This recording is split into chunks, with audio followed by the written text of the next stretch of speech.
अस्सलाम वालेकुम दोस्तों, मेरा नाम है लियो। वैसे हमेशा की तरह मौजूद है दाऊद और आप देख रहे हैं जिस वक्त क्रिकेट लवर अली शो को। कैसे देख रहे हैं दोस्तों, आप लोग से बात करने जा रहे हैं। बात करेंगे जी आज आपके साथ टॉप ग्रेड न्यूज का सेगमेंट है, आपसे शेयर करेंगे। नंबर 1 पे आप लोग से बात करने जा रहे हैं, जो हमारे पास अपडेट आ रही है वो आ रही है जी अरशद नदीम को लेकर। एक बार फिर से अरशद नदीम जो वो जीत चुके हैं, फेंका बाला उन्होंने उठाकर और मजा आ गया। जरा इस पे बात करेंगे जी। इसके बाद क्या आईसीसी के न्यू रूल्स आ चुके हैं, क्या वो रूल्स हैं वो आपको बताएंगे। और बात करेंगे कि बाबर आजम के जो फादर है वो सोशल मीडिया पे लड़ रहे हैं, बाबर आजम रोडों पे लड़ रहे हैं। ये ऐसा क्या हो गया कि लड़ाइयां यहाँ तरफ चल रही हैं, इस पर भी गुफ्तगू होगी। और बात करेंगे कि हारिस ने और आगा ने बाबर को कर दिया अनफॉलो, रीजन क्या निकली है वो भी आपको बताएंगे। तो अगर आप हमारे चैनल पर नए और पहली बार आए चैनल को अभी सब्सक्राइब करें और साथ में बेल आइकन भूलिएगा। तो बात का आगाज करते हैं नमोन खबर के साथ, जो हमारे पास आ रही है। अरशद नदीम यू ब्यूटी, अरशद नदीम एक बार फिर से छा चुके हैं। हमें लग रहा था कि जिस तरह लास्ट टाइम अरशद नदीम ने जो मेडल जीता था उन पर करोड़ों की बारिश हो गई थी और तकरीबन एक अंदाजे के मुताबिक 100 करोड़ प्लस के वो मालिक जो बन गए थे वो जीतने के बाद। तो लगा था शायद वो थोड़े ढीले हो जाएंगे, वो उस तरह से मेहनत नहीं करेंगे क्योंकि पहले वो इतने अमीर नहीं थे, अब वो एक अलग लग्जरी लाइफ में चले जाएंगे। लेकिन ऐसा नहीं हुआ। अरशद नदीम पाकिस्तान के बेटे ने एक बार फिर से मेहनत की और बाला उठाकर फेंका है लंबाइयों में, ऊंचाइयों में। क्या जबरदस्त किस्म का उन्होंने एक बार फिर से थ्रो किया है, जैवलिन थ्रो। दाऊद साहब जीत गए भाई। इस बार अरशद नदीम ने साउथ कोरिया में पाकिस्तान का झंडा लहराया है। 86.40 की जैवलिन थ्रो फेंककर उन्होंने भारती यादव को शिकस्त दिया और कमाल कर दिया। एशियन एथलेटिक चैंपियनशिप में अरशद नदीम ने गोल्ड मेडल अपने नाम कर लिया, कमाल कर दिया। ये है पाकिस्तान का फखर जो लगातार पाकिस्तान को जीत पे जीत दिला रहा है।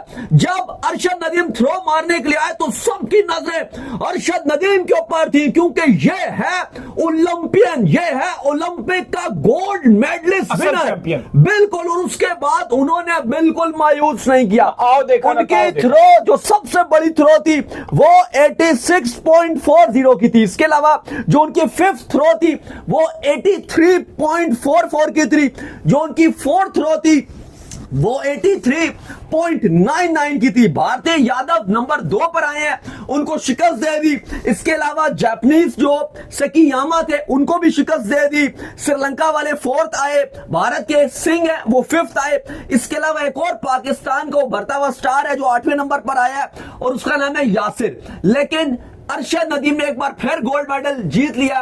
पाकिस्तान के जितने बड़े लोग हैं, आप कह लो प्राइम मिनिस्टर, सदर, चेयरमैन पीसी, मोहसिन नकवी और भी काफी जो लोग हैं, उन सब ने उनको मुबारकबाद पेश की। अली साहब बिल्कुल जी, बड़े लफ्जों में जो है मुबारकबाद जो है वो उनको दी जा रही है और मजा आ रहा है भाई जिस तरीके से एक अरशद नदीम को हम तरक्की करता हुआ देख रहे हैं। और वाहिद पाकिस्तान का सबूत है जो इतने पैसे मिलने के बाद भी उसने अपनी मेहनत जारी रखी, ओछा नहीं हुआ एकदम से कि भाई मैं तो 100 करोड़ का मालिक हो गया, अब कौन गर्मियों में जाए, कौन मेहनत करे, कौन ये थ्रोएं फेंके। वाहिद एक ऐसे खिलाड़ी नजर आ रहे हैं आपको। वैसे तो आपको बता दें कि 1973 के बाद पहली बार ऐसा हुआ कि किसी पाकिस्तानी को एशियन जो एथलेटिक्स चैंपियनशिप है इसमें गोल्ड मेडल जीता हो। तो ये 1973 के बाद पहली बार किसी पाकिस्तानी को गोल्ड मेडल मिला है। और क्रिकेट के अलावा ये वाहिदी स्पोर्ट्स है जहां पे अरशद नदीम इस टाइम पाकिस्तान का सर फखर से बुलंद कर रहे हैं, क्योंकि बाकी स्पोर्ट्स में तो पाकिस्तान का सिर्फ डाउनफॉल है। तो सैल्यूट है इस बंदे को भाई। बिल्कुल जी। अच्छा, बाबर के जो अब्बा हजूर हैं वो लड़ाई शुरू कर चुके हैं सोशल मीडिया पे।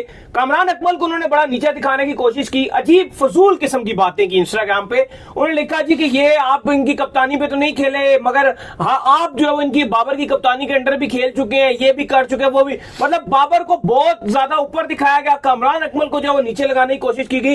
हालांकि यकीन करें जो कामरान अकमल जिस कैलिबर का बैट्समैन था ना, मैं आज भी कह सकता हूं कि बाबर आजम उस कैलिबर की हार्ड हिटिंग कर ही नहीं सकता जिस कैलिबर की कामरान अकमल एक टाइम पर हार्ड हिटिंग करता था। लेकिन आपका फैमिली मैटर है यार, मतलब आप उसको सोशल मीडिया पे क्यों ला रहे हैं। दूसरी तरफ मैंने देखा कामरान अकमल ने आंसर दिया, लेकिन काफी मुझे लगा कि सेंसेबल आंसर था कामरान अकमल को और बनता भी रहा यार। सोशल मीडिया पे बिला वजह आप उसको आकर जो वो रगड़ रहे।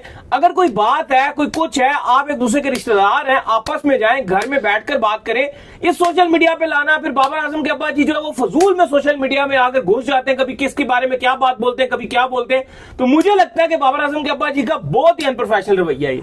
नहीं देखो, बात बिल्कुल ठीक है। हम हमेशा काफी बार कह चुके हैं कि बाबर आजम ठीक है T20 वो ड्रॉप है, नहीं खेल रहे, लेकिन आपके ओडी और टेस्ट में अभी भी Babar Azam one of the best player हैं, जो आपको मानना पड़ेगा। आप चाहे बाबर आजम को पसंद करते हो ना करते हो, लेकिन हकीकत यह कि इस टाइम बाबर आजम पाकिस्तान के ओडी और टेस्ट के सबसे बेस्ट बल्लेबाज हैं। लेकिन मसला यह है कि बाबर आजम के फादर को यह समझना पड़ेगा कि वो अपने बेटे के लिए मुश्किलात पैदा कर रहे हैं। कमरान इकबाल कम थे यार क्या?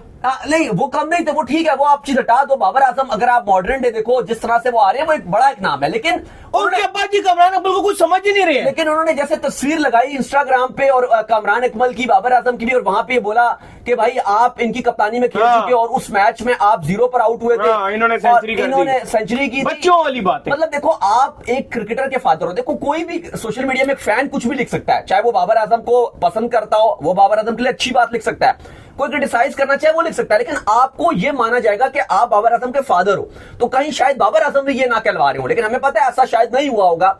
लेकिन देखो, मैं ये नहीं बात समझ पा रहा कि बाबर आजम के जो वालिद साहब हैं, ये क्यों सस्ती शोहरत लेने की कोशिश कर रहे हैं। ये असल बात। इतने वो बाबर आजम एक बड़ा नाम है, पाकिस्तान का स्टार है, लेकिन अगर आप इस तरह की हरकतें करोगे, देखो इनकी बहुत सारी डिफरेंट ओकेजन पार्टीज में भी होते हैं, ये कोई ऐसी बातें करते हैं जो बड़ी अजीब और गरीब लगती हैं। जैसे अब इन्होंने कहा जी कि मैं बाबर आजम का कोच हूं, मैं बाबर आजम का कोच रहा हूं, मैंने उनको क्रिकेट सिखाई है। अब सबको पता है कि भाई आपको किधर क्रिकेट आती है और आपने किधर उनको सिखाई है, ये बच्चों वाली बात है।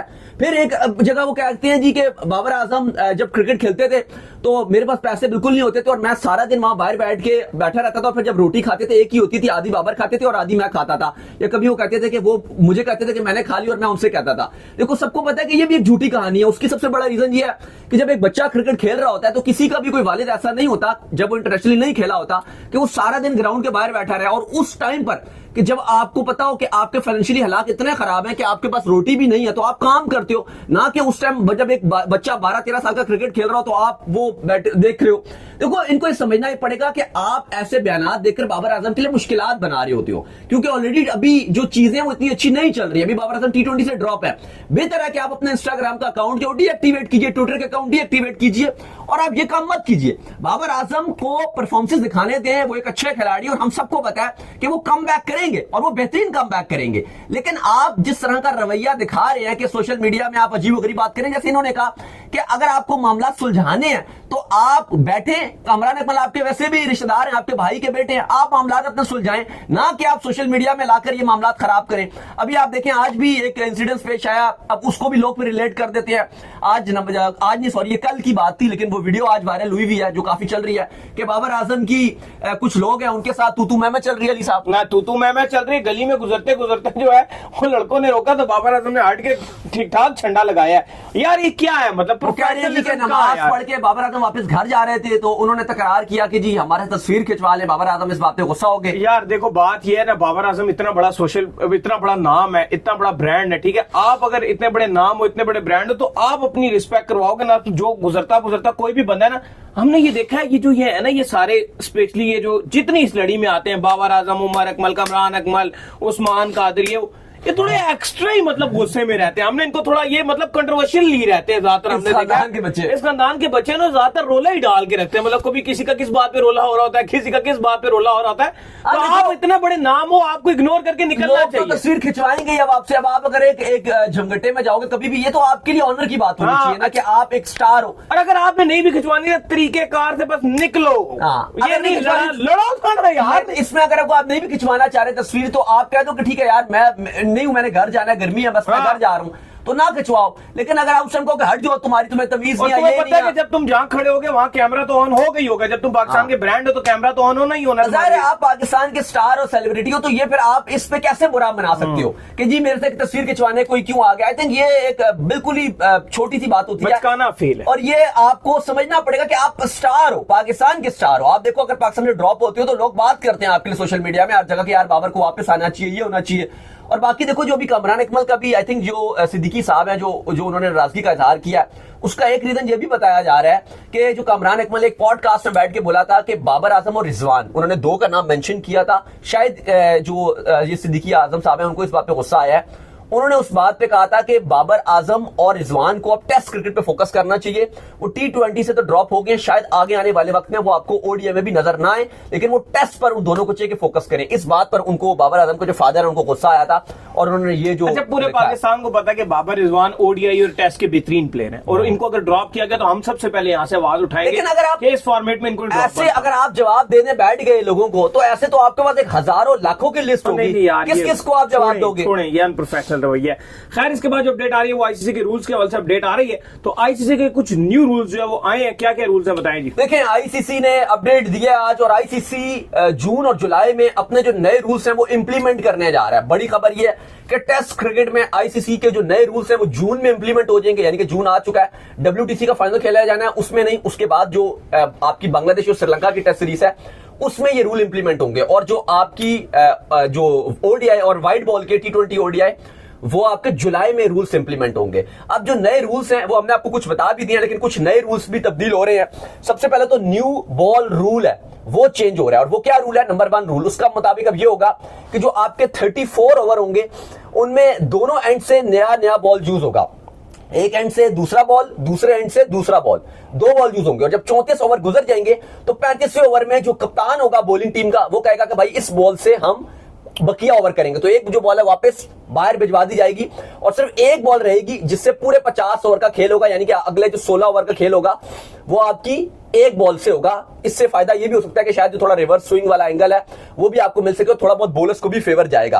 तो अब 34 ओवर तक 2 नए बॉल एक साथ यूज होंगे और उसके बाद सिर्फ एक बॉल यूज होगा।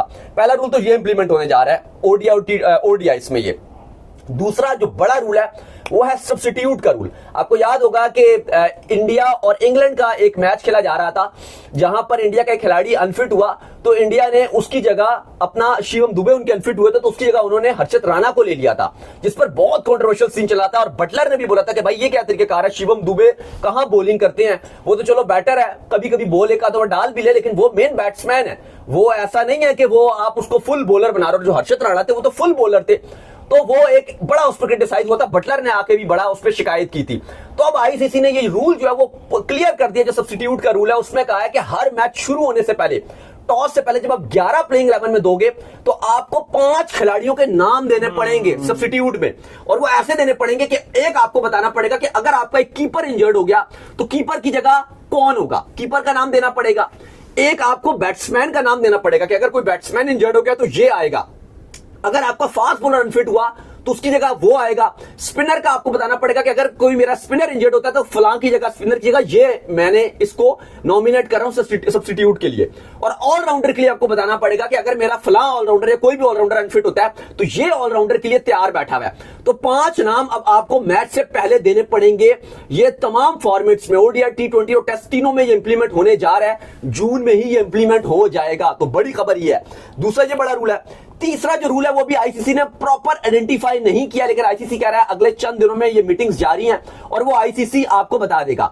उसमें जो इंपॉर्टेंट चीज है, एक तो डीआरएस, इसमें बहुत चीजें चलती हैं, इसमें आईसीसी कुछ तब्दीलियां करने के लिए जा रहा है। अब पता नहीं है, मे बी अंपायर्स कॉल पे कुछ आईसीसी एक्शन लेने जा रहा है, क्योंकि काफी लोग इस पर क्रिटिसाइज करते हैं कि अंपायर्स कॉल जो होती है वो खत्म करनी चाहिए, लेकिन अभी तक आईसीसी ने उसके वाले से क्लियर नहीं किया। लेकिन डीआरएस का भी रूल तब्दील होने जा रहा है। तो ये हो गया।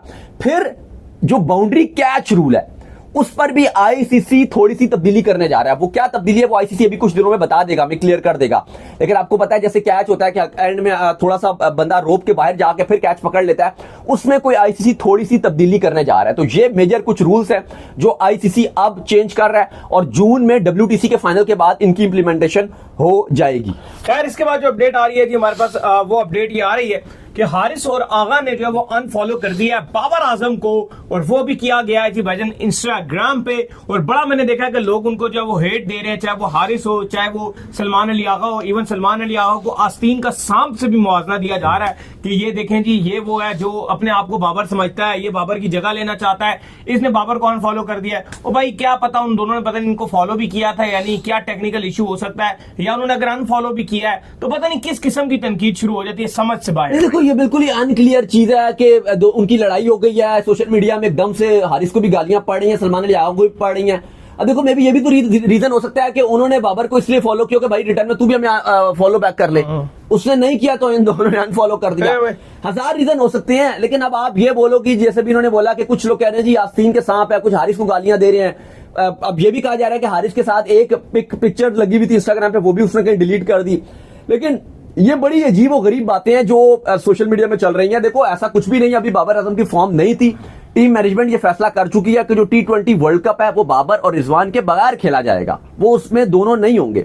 लेकिन सलमान अली आगा भी अच्छी कप्तानी कर रहे हैं, फिलहाल अच्छी कप्तानी कर रहे हैं। जब वो अच्छी कप्तानी नहीं करेंगे तो उन पर क्रिटिसिज्म होगा। बिल्कुल ऐसे। फिलहाल वो टीम को अच्छी लेकर जा रहे हैं, मॉडर्न डे क्रिकेट अप्रोच को अपना रहे हैं, विकेट जल्दी भी गिर रही हैं, तो टीम की जो अप्रोच है उसमें फर्क नहीं आ रहा है। एक पॉजिटिव एक एग्रेसिव सोच के साथ टीम मैनेजमेंट जा रही है। सलमान अली आगा ने ऑलरेडी हसन नवाज को कहा है कि ये जनरेशन का हीरो है, इस तरह के खिलाड़ी बहुत कम जनरेशन में पैदा होते हैं। उन्होंने बड़ा उनको प्रेस किया, वो बड़ा अच्छा कर रहे हैं। कुछ लोग तो हसन नवाज को भी साथ ही साथ गालियां दे रहे हैं। लेकिन यार ये बड़ी बचकाना चीज है। आपको जो आपके T20 के नए स्टार आ रहे हैं और नया अच्छा कर रहे हैं तो आपको उनको प्रेस करना चाहिए। बिल्कुल ऐसे ही। और इसमें कोई ये बात नहीं कि no disrespect to Babar Azam. Babar Azam एक अच्छा खिलाड़ी है और देखो बैकग्राउंड में भी हमारी जो मिडल में बाबर आजम भी की पिक्चर है, तो ऐसी बात नहीं है। बाबर आजम से हमें पूरा भरोसा है कि अगला 2027 का वर्ल्ड कप आपका साउथ अफ्रीका जिम्बाब्वे में खेला जाना, और पूरी उम्मीद है कि बाबर आजम कुछ करके दिखाएंगे और सब बाबर को सपोर्ट करते हैं। लेकिन वो इंस्टा पे अनफॉलो कर दिया या नहीं किया और वो कुछ बोल रहे हैं, उनको गालियां दे रहे हैं, ऐसे नहीं होना चाहिए। अब जब वो उन्हें कोई इशू वगैरह नहीं है तो ये बच्चों वाली बात है, इस तरह की चीजें नहीं करनी चाहिए। अब आप ये जो बात कर रहे हो, इस तरह तो इमाद वसीम और बाबर ने भी एक दूसरे को फॉलो किया है इंस्टाग्राम पे, तो लोग तो बड़ा कहते हैं जी उनकी तो बनती नहीं है, उनकी तो लड़ाइयां चल रही हैं, उनकी तो फलाना चल रही हैं, लेकिन उन्होंने तो एक दूसरे को फॉलो किया है, वो भी फिर आप बोलो। तो ये फजूल बच्चों वाली बातें हैं, इससे ग्रो अप हो थोड़ा सा और ये बचकाना बातें छोड़े। चलें जी, उम्मीद करते हैं आज हमारा शो आपका पसंद है। वीडियो को लाइक कीजिए, हमारे चैनल को सब्सक्राइब कीजिए, साथ लेकर बेल आइकन को बजाइए। एक और काम कर लीजिए और वे कर लीजिए, इंस्टाग्राम पर आप जाइए फॉलो। बिल्कुल, इंस्टाग्राम पे मुझे फॉलो कर लीजिए, वहां पे मैं मौजूद हूं। दाऊद क्रिकेट के इंस्टाग्राम पे सवालों से भेजिएगा, इनको भी फॉलो कीजिए। मुझे फॉलो कीजिए, मैं मौजूद हूं ऑफिशियल के नाम से, लिंक डिस्क्रिप्शन में मौजूद है। फिर आपसे मिलते हैं नेक्स्ट वीडियो में, क्योंकि वैसे ही इंस्टाग्राम पे फॉलो और अनफॉलो भी बड़ी लड़ाइयां चल रही हैं। हाँ, तो फिर आपसे मिलते हैं नेक्स्ट वीडियो में, तो ख्याल रखिएगा।